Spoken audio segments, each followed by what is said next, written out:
para cá, talvez de uns anos para cá, a gente tem observado, né, os movimentos sociais, políticos, as coisas que acontecem por aí, né? E, por assim dizer, a gente tem descoberto algumas coisas que a gente não tinha a menor noção, a menor ideia. Uma coisa interessante que eu descobri pouco tempo atrás foi no período do Kardec. O Kardec é de 1804, é isso? 1804, né? Depois de 14 anos nasceu um outro cidadão aí que tinha uma ideia, que era uma ideia de unificar o mundo, né? E dentro desse período também nós tivemos algumas pessoas que foram surgindo ao longo do caminho que tinham essa ideia de dominar o mundo, né? Eles queriam e querem, né? Algumas pessoas têm essa pretensão ainda, não é? Bom, o que nós encontramos nessa pergunta 789 é muito interessante porque a gente vai percebendo que a ideia que os espíritos deram para a gente é o seguinte aqui, ainda, né? Ainda não é possível nós estarmos juntos. Assim como também não é possível a gente falar hoje numa só diretriz alimentar, por exemplo, né? Que nem o pessoal aí que está querendo com todas as suas forças que os demais façam, deixam de fazer qualquer coisa, né? Mas existem algumas características a serem respeitadas. Eu fico imaginando a figura de Jesus, quando esteve entre nós, e aí conta-se ali uma passagem que uma cidade inteira, um vilarejo inteiro foi dizimado pelos romanos. E Jesus passou por ali.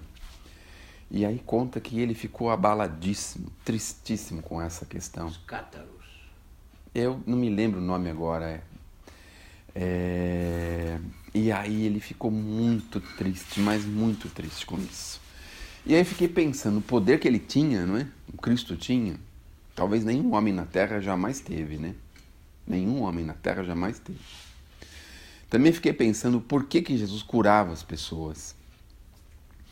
Mas era por compaixão, não queria que as pessoas sofressem, né? Ele tinha compaixão das pessoas.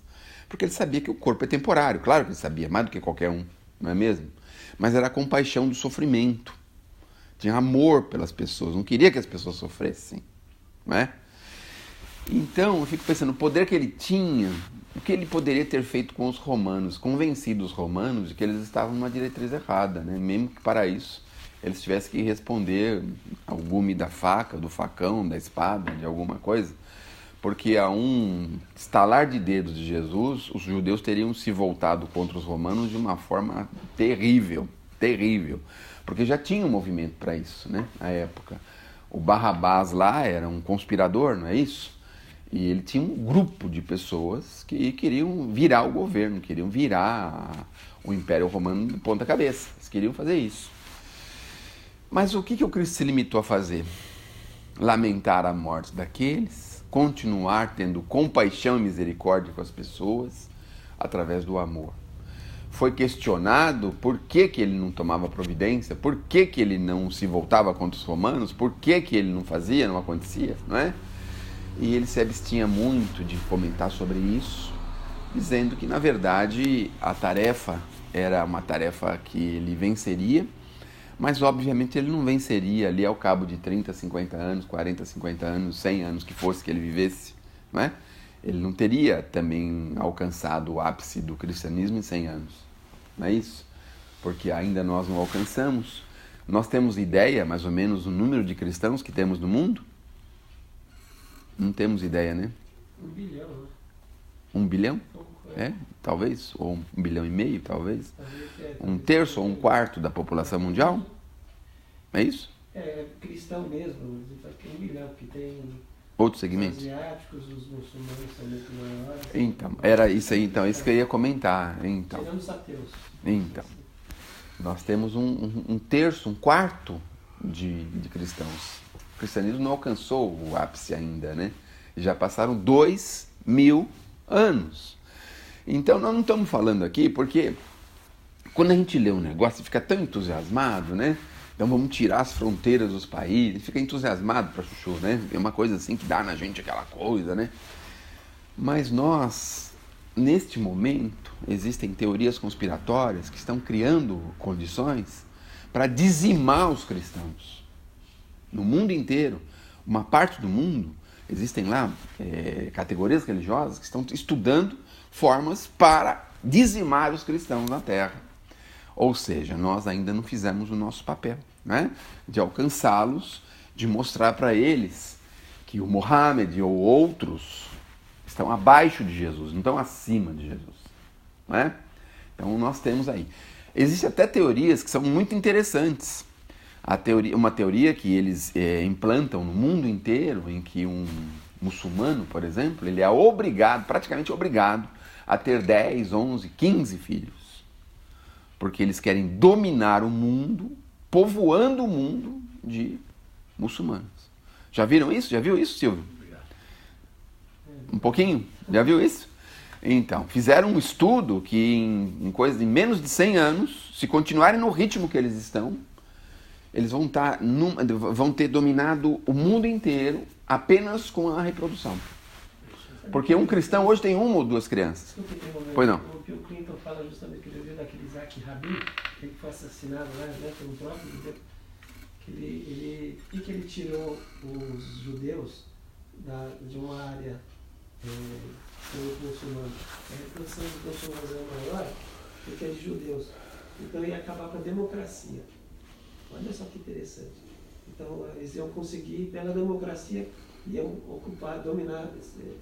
Aí ele tirou daquela região, por isso que ele morreu assassinado, foi radical. Porque era até o Bill Clinton falou, que grande homem, que a democracia para o Isaac Rabin era mais importante do que a religião. Então tem tudo a ver o que você está falando. Então nós vamos chegando nessa conclusão. Então nós estamos lendo uma coisa que é uma coisa que não é para agora, né?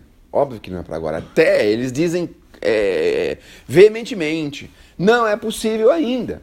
Eu fiz uma viagem para o interior alguns dias atrás, sempre no fim do ano eu vou lá para Socorro, a divisa de Minas, tem familiares da minha esposa, e eu cheguei à conclusão que realmente, nós estamos a 150 quilômetros, não estamos a 2, 3 mil, 5 mil, 10 mil quilômetros, estamos a 200 quilômetros de uma pessoa que tem costumes totalmente diferentes. Vou dar um exemplo para vocês, como eles educam os animais. Se algum besta da cidade for lá e ver o jeito que eles educam os animais, manda prender o cara, dá pena de morte para ele. Tinha outro, aí ele falou de uma teoria de um camarada que queria educar os cavalos de uma forma, como é que seria? Não violenta. Educar o cavalo de forma não violenta. Só que esse método não funciona. O Chico já disse pra gente que os nossos domésticos foram educados na base do pau. Foram domesticados na base do pau. Então eu vejo assim, né? O camarada vem de lá pra cá, aí ele pega uma criação. A pessoa do sítio gosta de uma criação, né? Aí fala pro cachorro assim, não entra aí, hein? Aí o cachorro entra. Sabe o que ele faz? Ele pega um pedaço de pau e mete no cachorro, uma paulada no cachorro. Aí vem um que mora na cidade e fala, mas o que é isso? Pega ele, prende ele. Então, nessas condições, é possível a gente... nós estamos a 200 quilômetros. Aí você pega costumes de pessoas de 2 mil, 5 mil, 10 mil quilômetros de outros países, países secos, países úmidos, países gelados, países de todas as sortes. Como é que a gente vai se entender se a gente não buscar isso que o Silvio acabou de falar? Ter a renúncia e o amor tão profundo no coração, a ponto de poder aceitar o que o outro está falando e aceitar as ideias dele, aceitar, mesmo que nós possamos já achar a maior bobagem do mundo, mas aceitar o homem falar, a pessoa falar, que é a tal da democracia que todo mundo comenta, não é? Então, essa é uma das razões pelas quais nós temos dificuldade de entender essa unificação, não é? Basta dizer que nós cristãos somos 1/3 da população, 1/4 da população mundial. E se a gente vacilar, daqui a 10, 20, 50 anos, nós vamos ser 1/6, 1/8. Isso se a gente tomar alguns cuidados. Então, a ideia que nós vamos percebendo aí com essa questão é justamente essa, né? é a questão de que não é possível ainda. Veja o que nós vimos aí na lição da 789. Uma só nação não é possível. Aí veio um cara no ano de 1818 dizendo que era possível, todo mundo tinha que ser igual. Não é? Quem que é esse cara? 1818. É o Hitler? Não? 1818 é o Karl Marx. É. Ele veio falar que todo mundo era igual. Não era? Podia ser. Então nós vamos começar com as classes sociais menores, elas vão dominar as classes maiores e aí nós vamos igualar todo mundo. Vai ser todo mundo igual. Não era essa a ideia? Por que que os espíritos imediatamente providenciaram a vinda do Kardec antes que ele chegasse? Vejam, existem muitos pontos dentro da doutrina que são absolutamente contrários a essa ideia. São absolutamente contrários. Então, nessa questão, a gente percebe isso. Olha com a clareza que ele fala. Não é possível, porque existem costumes diferentes, que existem uma série de coisas diferentes. Então, nós podemos se igualar em alguma coisa? Podemos. Através do quê? Da generosidade, através da caridade. Mas a caridade só se sustenta como? Como que ela se sustenta, a caridade? Está associada à fé, não é? A caridade está associada ao entendimento dessas coisas que os Espíritos vieram falar para a gente.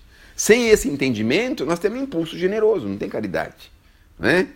Então, é assim, a base das leis humanas, a base divina, sim, cada uma numa condição relativamente parecida, mas nós vamos ter essa dificuldade, né? Bom, quando a gente chegar e entender que a justiça divina é a superior de todas, nós vamos começar a não cometer injustiças. Agora, veja bem, cada país tem um código penal. Por exemplo, nos Estados Unidos, se me falha a memória, cada estado tem uma lei penal diferente. Imagine só.